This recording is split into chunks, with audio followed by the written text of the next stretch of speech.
തിമോത്തിയോസ് 2-ാം അധ്യായം 1 മുതൽ 15 വരെയുള്ള വാക്യങ്ങൾ. പ്രാർത്ഥനയെക്കുറിച്ച് നിർദ്ദേശം. എല്ലാവർക്കും വേണ്ടി അപേക്ഷകളും യാചനകളും മധ്യസ്ഥ പ്രാർത്ഥനകളും ഉപകാര സ്മരണകളും അർപ്പിക്കണമെന്ന് ഞാൻ ആദ്യമേ ആഹ്വാനം ചെയ്യുന്നു.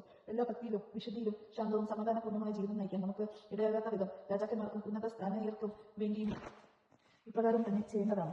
ഇത് ഉത്തമവും നമ്മുടെ രക്ഷകനുമായ ദൈവത്തിന്റെ മുൻപിൽ സ്വീകാര്യമത്രേ. എല്ലാവരും രക്ഷിക്കപ്പെടണമെന്നും സത്യം അറിയണമെന്നും ആണ് അവിടുന്ന് ആഗ്രഹിക്കുന്നത്. എന്തെന്നാൽ ഒരു ദൈവമേ ഉള്ളൂ. ദൈവത്തിന് മനുഷ്യർക്ക് വ്യത്യസ്തരായി ഒരുവനേ ഉള്ളൂ, മനുഷ്യരായ യേശുക്രിസ്തു. അവൻ എല്ലാവർക്കും വേണ്ടി തന്നെ മോചന മൂല്യമായി നൽകി. അവൻ യഥാകാലം നൽകപ്പെട്ട ഒരു സാക്ഷ്യവുമായിരുന്നു. അതിന്റെ പ്രഘോഷകനായും അപ്പോസ്തലനായും വിശ്വാസത്തിലും സത്യത്തിലും വിജാതിയുടെ പ്രബോധനായും ഞാൻ നിയമിക്കപ്പെട്ടു. ഞാൻ വ്യാജമല്ല, സത്യമാണ് പറയുന്നത്. അതിനാൽ കോപമോ കലഹമോ കൂടാതെ പുരുഷന്മാർ എല്ലായിടത്തും തങ്ങളുടെ പവിത്രമായ കരങ്ങൾ ഉയർത്തിക്കൊണ്ട് പ്രാർത്ഥിക്കണമെന്ന് ഞാൻ ആഗ്രഹിക്കുന്നു. അതുപോലെ തന്നെ സ്ത്രീകൾ വിനയത്തോടും വിവേകത്തോടും കൂടി ഉചിതമായ വിധം വസ്ത്രധാരണം ചെയ്ത് നടക്കണമെന്ന് ഞാൻ ഉപദേശിക്കുന്നു. പിന്നെ മുടിയോ സ്വർണ്ണമോ രത്നങ്ങളോ വിലയേറിയ ഉടയാടകളോ അവന് എത്തവിടെ തന്നെ ഇറങ്ങിയിരിക്കരുത്. ദൈവഭയമുള്ള സ്ത്രീകൾക്ക് യോജിച്ച വിധം സത്പ്രവൃത്തികൾ കൊണ്ട് അവർ സമലംകൃതരായിരിക്കട്ടെ. സ്ത്രീ നിശബ്ദമായും വിധേയത്വത്തോടുകൂടെയും പഠിപ്പിക്കാനോ പുരുഷന്മാർക്ക് മേൽ അധികാരം നടത്താനോ സ്ത്രീയെ ഞാൻ അനുവദിക്കുന്നില്ല.